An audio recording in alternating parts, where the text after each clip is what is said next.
Maravilha, maravilha. E olha só, gente, entrevista especial, porque hoje é o dia do funcionário público aposentado. E quando a gente pensa em aposentadoria, vem logo na nossa mente uma vida mais tranquila e sossegada. Mas para isso é preciso que você pense, né? Começar a pensar no hoje e economizar aquele dinheirinho que a gente recebe quando trabalha, né? Depois que a gente se aposenta.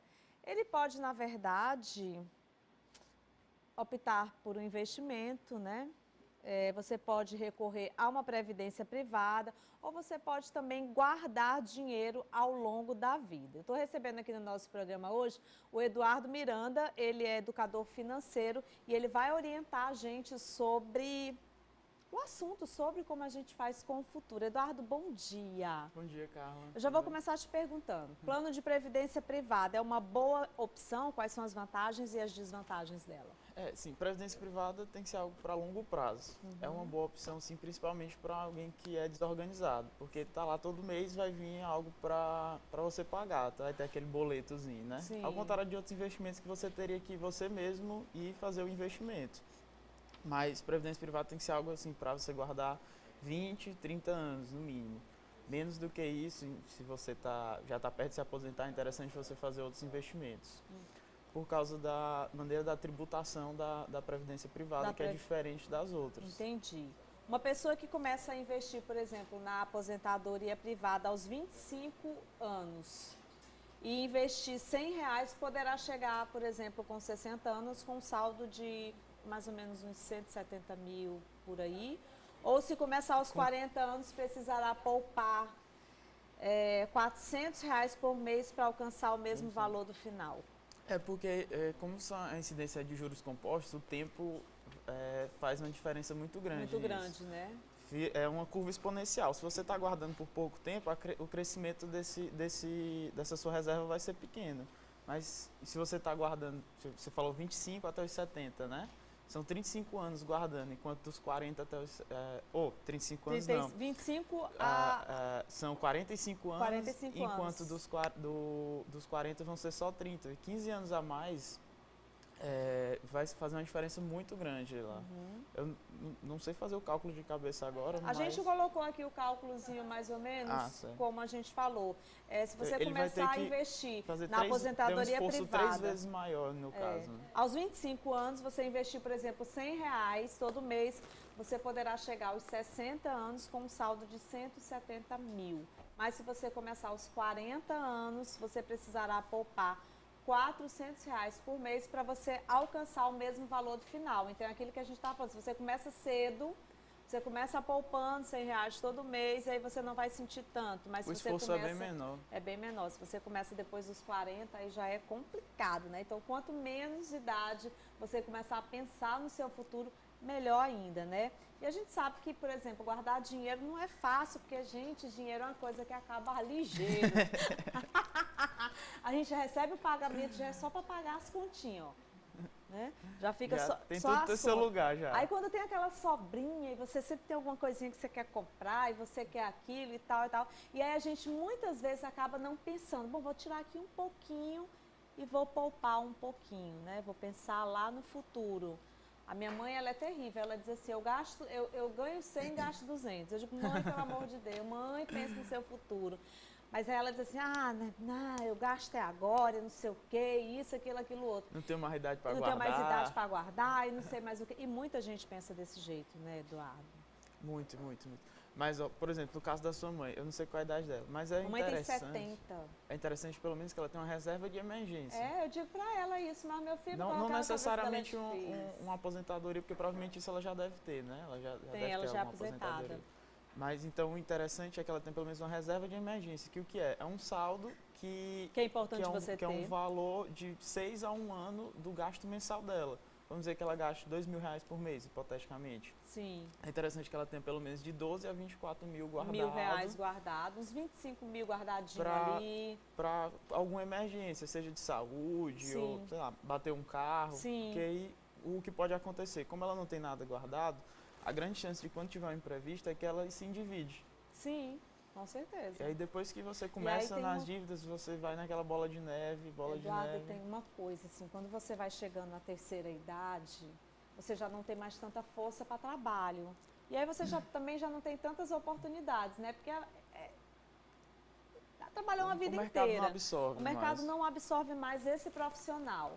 E aí, de repente, você foi uma pessoa que foi habituada uma vida inteira a ganhar muito dinheiro. E aí, quando chega na terceira idade, você já não ganha mais aquele dinheiro que você já tinha um hábito de ganhar. E precisa gastar mais. Precisa gastar mais, porque vem medicamentos, né? Vem exames, plano de saúde aumenta bastante, né? Porque a parte de saúde. Principalmente a parte da saúde. Então, assim, você acaba, o que acontece? Muitos idosos, eles tendem a ficar depressivos, porque eles já não têm aquele ganho que eles tinham quando eram jovens, quando eram novos, já não tem aquela reserva e muitas vezes fica na espera de um filho, de um neto ajudar, e aí a vida das pessoas é tão difícil hoje em dia, porque todo mundo tem suas famílias, né? E aí o idoso, ele geralmente nunca gosta de pedir. Sim, pega consignado. Aí pega um empréstimo consignado, e aí vem as dívidas, aí vem as contas. Se tem uma coisa ruim, é um idoso que fica devendo, porque assim, mexe o psicológico, né? Mexe com tudo. Psicológico, saúde, a relação entre os familiares também. Entre os familiares, ele já não tem mais tanta força, tudo interfere. Tem um dado interessante do IBGE, ele fala que apenas 1% dos aposentados pelo INSS são independentes financeiramente. Os outros 99% dependem ou de caridade, ou de parentes, ou precisam trabalhar ainda para conseguir sobreviver. Nossa, atualmente, Eduardo, quais são os melhores investimentos que podem ser feitos para ter uma rentabilidade boa, hein? Para aposentadoria, vou falar para aposentadoria, que seria uma coisa que você está guardando ali 30 anos, guardando. É interessante um título do Tesouro Direto para longo prazo que chama Tesouro IPCA+. Esse é bem interessante, que ele é focado para o longo prazo. Tem a previdência privada, não é minha favorita, mas como eu disse, se você guardar no longo prazo, fizer certinho, tem as suas vantagens. O Tesouro Privado é a tua favorita? Tesouro Direto. Também não, mas e qual é a tua favorita, Eduardo? Eu prefiro ações e fundos de investimento imobiliário, só que é algo mais arriscado, que você precisa não só querer aplicar, você precisa se dedicar, você precisa estudar. Então não é uma coisa para alguém que quer tranquilidade, nem segurança. Por isso eu não costumo indicar. Porque aí depois vai dizer, o Eduardo disse para votar em ações, e a pessoa não sabe mexer, não sabe, só compra, e aí é mais complicado, né? Perde dinheiro e não, é melhor não. Então, para quem quer segurança e rentabilidade no futuro, a longo prazo, Tesouro Direto, IPCA+, que é um tesouro que segue sempre acima da inflação, ou seja, não tem perigo de você perder dinheiro no longo prazo. A previdência privada, sim, porque ela tem uma vantagem no imposto de renda dela, que acima de 10 anos o imposto fica apenas 10%, enquanto qualquer outro investimento, existe a tabela regressiva, e qualquer outro investimento, o mínimo que ele chega é a 15%. Na Previdência ela consegue chegar a 10%. E outros investimentos em renda fixa também. Interessante também para quem quer investir em ações e não tem esse tempo de estudar, em fundos de investimento em ações, que você está pagando um profissional para fazer isso para você, mas isso também tem que ser um pouco estudado, você tem que ver o histórico do fundo, porque assim, do final de 2016 para cá, a bolsa só cresceu. Então, a gente do mercado diz que quem ganhou dinheiro, quem está no mercado só de 2016 até agora, 2019, não sabe o que é crise, ele só ganhou dinheiro até agora. Então, ele não pode ser considerado um bom investidor. Porque tudo subiu. Se tudo que tu compra sobe, como é que tu sabe se tu é um bom investidor? Tu ainda não passou por uma crise. Então é bom ver esses fundos que têm um histórico maior, que tem pelo menos 10 anos de existência. Aí sim você vai saber como foi que ele lidou com as crises. Como foi que ele lidou em 2008, como foi que ele lidou em 2012, que tiveram quedas. Em 2014 também tiveram quedas grandes. E você vai conseguir ver se ele é realmente um bom administrador para o seu dinheiro. Existem também esses fundos de investimentos em bancos, é uma boa, tem CDB, né? Aí são títulos privados. Títulos privados. Por exemplo, o Tesouro Direto que eu falei é um título público, é como se você estivesse emprestando dinheiro para o governo. Pois é, mas e depois aí, ele vai lhe aí devolver. você falou uma coisa interessante, porque eu acabei de receber uma mensagem aqui de um telespectador que disse que tem medo de investir no governo e depois aconteceu o que aconteceu com o Collor. Você lembra, né, Marinaldo? Daquele tempo ali o pessoal já pensou. Então, assim, é uma coisa que as pessoas estão com medo. Afinal de contas, a gente está num momento tão assim no nosso país que a gente realmente fica com medo. Então, eu acho que algumas pessoas estão indo para os bancos privados, exatamente porque se está lá no banco privado não corre o risco, né?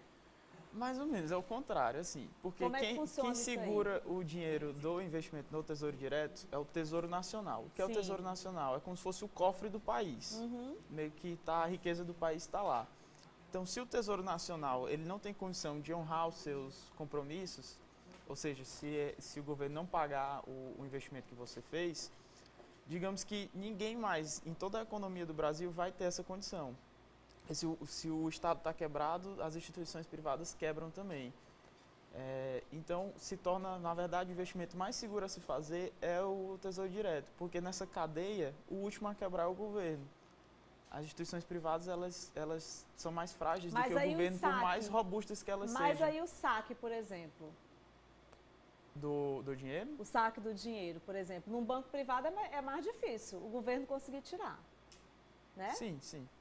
Mas Então, o que eu estou dizendo é que se tivesse problema do governo, do país quebrar, o banco privado já vai estar quebrado. Você não vai conseguir. Ele vai ter quebrado, bloqueado as mas contas, aí entendeu? quem tem o seu investimento lá, ela tem o direito. Ele retira.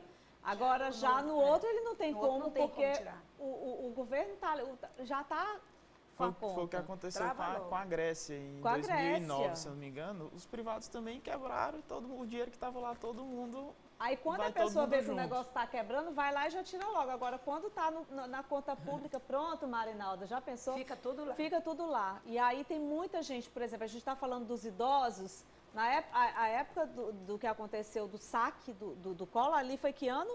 Acho que foi em 94. 94? Foi, né, Marinalda? 94, então, assim, foi. as pessoas, em 94, já se passaram o quê? 25 anos. Exatamente. Né? De 2019, 25 anos se passaram.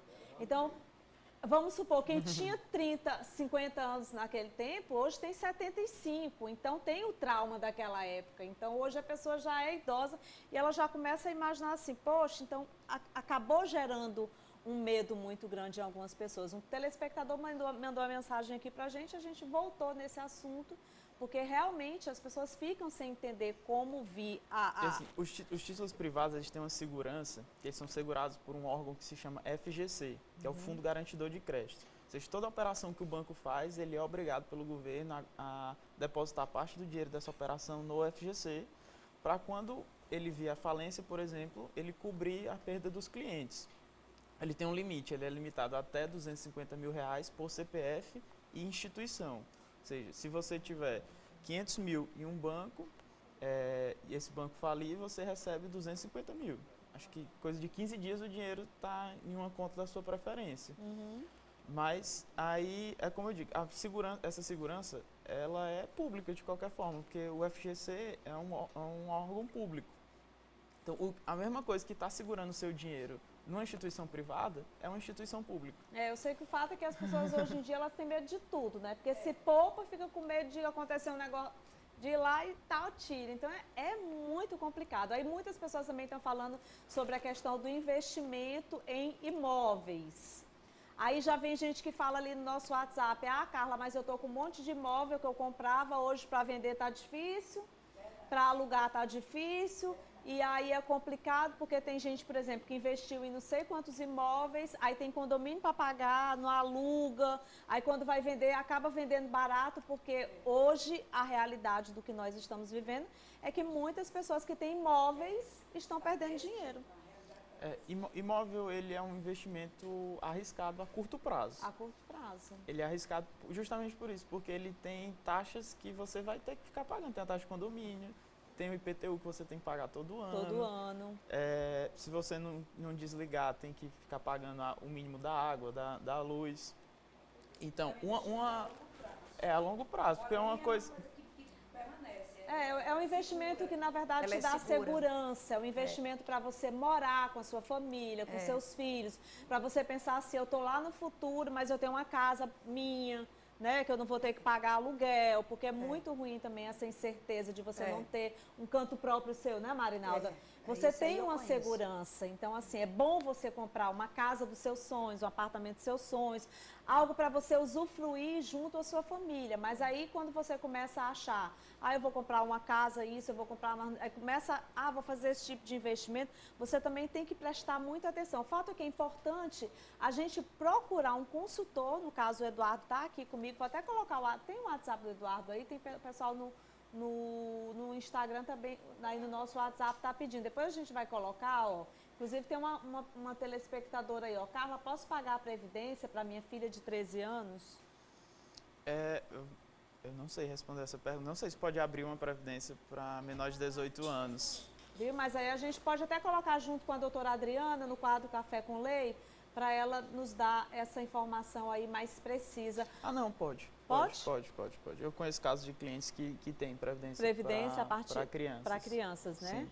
A partir de 13 anos de idade. Então, o fato é aquilo que eu estava falando. Bom você procurar um consultor financeiro, né? E também a previdência não necessariamente pode ser no nome da filha dela. Pode até ser no nome dela e a filha está como beneficiário, porque a previdência ela não entra no espólio, em caso de falecimento. E a previdência se faz onde? Ele vai direto para o beneficiário. Ele não entra no próprio inventário. INSS, é? Não, no banco mesmo. Previdência privada é em banco. É no próprio banco, né? Essas grandes instituições todas fazem. E aí você pode procurar... No procurar... seu banco você faz isso. Procura o gerente do teu banco, né? Já procura se informar com relação a isso. E aí vale muito a pena realmente você já começar a pensar nisso a partir de agora, por causa de um futuro, né? Exatamente porque na terceira idade, geralmente as forças vão ficando menores, você já não vai tendo tanto pique para o trabalho, e é importante a gente pensar nisso também. Adorei nossa entrevista, Eduardo. Tem a mais gente conseguiu alguma dúvida? esclarecer um pouquinho mais a respeito de como a gente investir. Inclusive, eu vou aproveitar aqui para